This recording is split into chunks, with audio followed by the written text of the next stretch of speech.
Jangan kau sembah namaku, jangan kau sembah sifatku, dan juga jangan kau sembah zatku, tapi sembahlah aku. Gitu. Inilah Bapak Ibu yang kumaksud tauhid yang sudah sampai pada la ilaha illa ana. Ini tertuang di dalam surah Al-Anbiya ayat 25, tertuang di dalam surah Toha ayat 14 tentang tauhid niki. Apakah wujudnya Allah itu suwung? Betul, itulah aku maksudnya. Kalau di bahasa Arab kan itulah aku, saya, aku. Kalau sudah masuk di aku atau saya, sudah tidak ada selain aku. Memang itu dikatakan suwung minangka mata basariah ini. Suwung. Apakah juga tidak ada rasa? Sudah tidak ada. Iman sudah tidak ada, Pak. Iman, rasakan iman sudah enggak ada. Makanya disebut hakul basiroh. Wis bener nger, wis bener imanmu. Iman sing ya apa sing wis bener? Iman yang sudah sampai pada kesuwungan. Tapi manakala ini dimasukkan pada ainul basiroh, justru sowong iki wujud. Yang dimaksud al wujud iku ya sowong iki. Ada istilah kosong iku berisi, yang berisi iku kosong. Ya niki maksudnya. Teorine orang ahli hijab dengan ahli syuhud kan gini Pak, beda. Nek ahli hijab gini tentang pada Allah. Wujude Allah iku bisa didelok kelawan perkara sing diciptakno. Dunya saisine sing nyiptakno kan Allah. Iki di jalur ahli hijab. Sehingga wujudin dunya saisine ini dibuat dalil, dibuat ayat, dibuat tanda, bukti adanya Allah. Adanya Allah. Makanya tauhidnya apa kok la ilaha illallah di situ. Cuman kalau kita dorong pada satu pertanyaan, Allah yang mana? Sudah berhenti. Nggak bisa. Jadi mereka melihat Allah itu lewat tanda. Sehingga tanda iki sebagai bukti adanya Allah. Tanda. Misalnya, iki piring wujud. Iki piring mempunyai tanda, ada yang membuat piring. Siapa? Ya mbuh. Bahasane manungso sing ya apa ya gak ero. Wong gak ero oleh ndadekno. Jadi mboten saged. Sehingga piring ini tak gawe bukti wujude sing gawe piring. Wis bener Pak nggih? Bener. Miturut kelas ning kene. Kelasnya jasad mereka ndelok wujude piring. Makanya dipeksa. Yang menjadikan piring jari wong-wong sing ya apa? Mandek kita. Karena kita tidak tahu ketika saat menciptakan piring, ujug-ujug ono piring. Sama. Dunia seisinya. Sehingga disimpulke dunia seisine iku dijadikan sebagai ayat tanda bukti wujudnya Allah. Wujudin dunia digawe bukti atas dasar wujudnya Allah, karena sing wujudna dunia iki Gusti Allah. Wis iki cara tauhid ngono ya. Isih ana la ilaha illallah dengan la ilaha illahua. Masih ana gun. Sehingga sampai kapanpun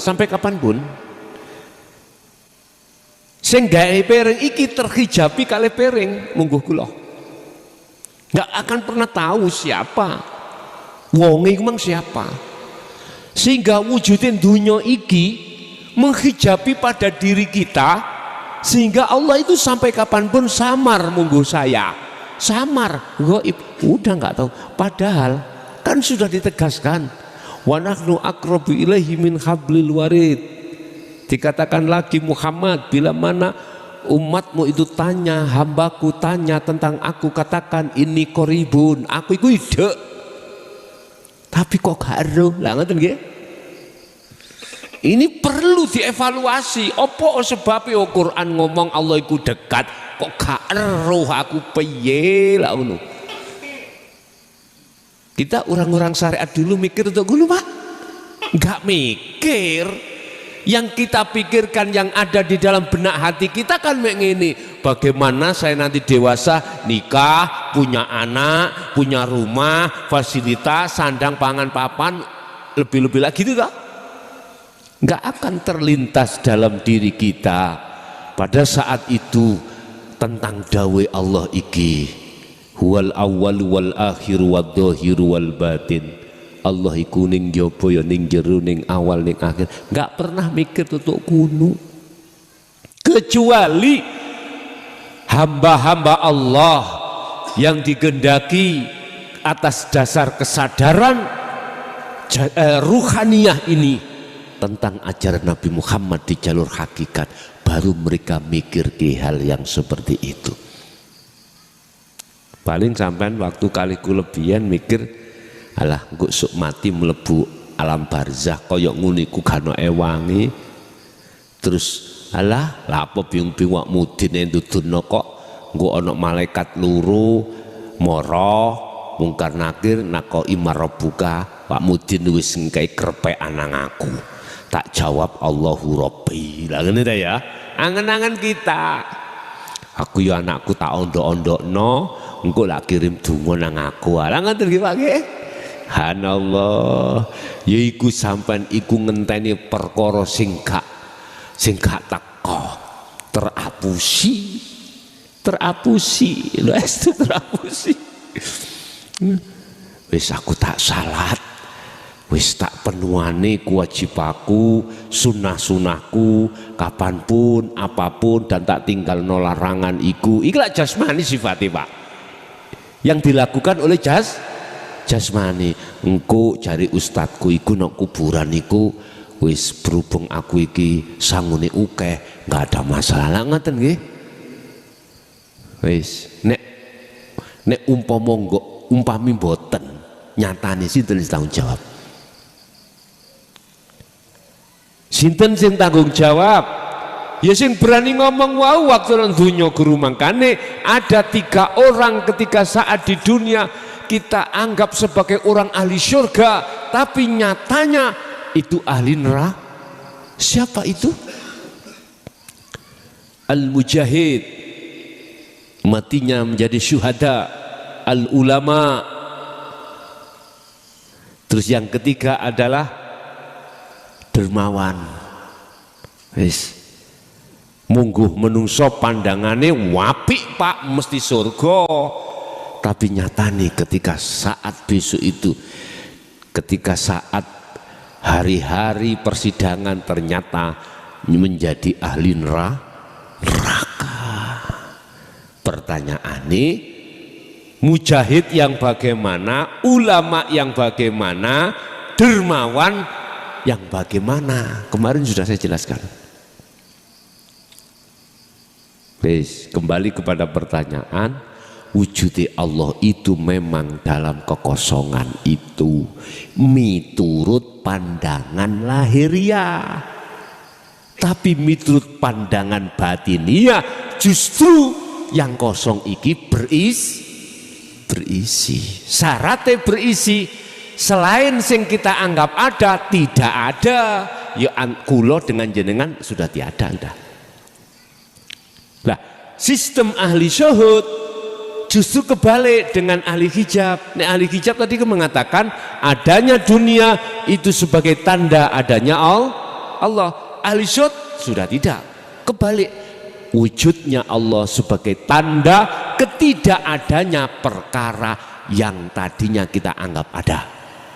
Itu wujudnya Allah sebagai burhan, bukti ketidakwujudnya selain Allah. Itu ahli syuhud. Makanya mengapa mereka itu terasa tersiksa ketika di dunia, karena itu mengikuti nafsu di dalam jasadnya. Ya Allah. Makanya mengapa Allah katakan dalam satu ayat, para kekasih Allah itu sudah tidak lagi ada rasa khawatir, gelisah, takut dengan kematian, karena itu yang ditunggu-tunggu. Wah, jamaah ada yang WA saya, mugi-mugi Gus diparingi panjang umur, sehat, biar untuk membimbing umat iku agak lama. Lah ngoten nggih? Yes, tak ucapno terima kasih. Lah ngoten nggih. Minangka hablum minanas, tapi asine aku iki tersiksa aja. Ngetutno jasa tersiksa. Umpama oleh milih ya oleh milih. Kalau niki meneng tok ning kamar, wis ga ora nandindi, ora keluyuran mulang, ngaji, ora keluyuran nyambut gawe, wis aku tak sendigurau terus jasad lan rohku nang Allah. Berhubung aku ga iso milih, maka apapun iku bentuknya tetap tak lakoni. Sampai tuwek pun ya tak lakoni. Tapi sadarkah dirimu bahwasanya yang kutunggu itu adalah pensiun? Sebetulnya di situ. Makanya wong pensiun itu seneng mboten Pak? Seneng Pak asli ini. Ono wong sing gak seneng Pak pensiun itu. Karena apa? Kehilangan bayaran. Kehilangan bayaran. Gak seneng. Ono wong sing gak seneng itu. Karena dia merasa kehilangan bayaranku. Saiki pensiunku lu piro, lah bayar aku ben wulan iku jutaan. Karepiku terus dinas terus. Karena apa? Pertimbangan dia itu melihat hubbu syahwah. Coba kalau orang itu sudah memikirkan masa tua menghadap pada Allah, lebih senang suka nang cepet pensiun. Ada yang belum waktunya pensiun, yang namanya mengajukan pensiun dini gitu Pak ya. Ada yang seperti itu. Karena apa? Dia tidak memandang gaji. Dia gak memandang gaji. Entah dia memandang apa. Secara umum Pak, aslinya pensiun itu gak seneng. Kalau mereka itu memandang tempat yang basah. Secara umum. Tapi yo ada orang yang pingin yang cepet pensiun, wis kok gak kloyang-kloyong. Jadi kan ngeten, la khaufun alaihim walahum yahzanun. Para ahli syuhud itu sebetulnya itu menunggu ajal masa-masa pensiun. Karena disitulah dia tidak akan bertemu, tidak akan bergaul, tidak akan campur lagi dengan hawa nafsu. Udah bebas itu namanya Pak. Cara orang mari kebelenggu, keselinting, tercancang, lepas cancangane segur ngono. Seger. Nggih. Iki coba sampean ning omah engko garwa sampean kok nyancang sikil sampean, tangan sampean nyancang, cuwancang kabeh. Wis dekekne nggone kursi. Piye rasane? Terus bagaimana rasanya kalau sudah dilepas? Subhanallah, rasanya penak. Sebetulnya gitu dah. Ruh itu terikat, terbelenggu dengan nafsunya sendiri. Bukan berarti lepasnya itu ketika saat mati secara syariat, enggak. Secara hakikat kita itu sudah bisa lepas Pak, sebetulnya itu dari hawa nafsu. Dengan catatan kita mengikuti ajaran Rasulullah. Ilmu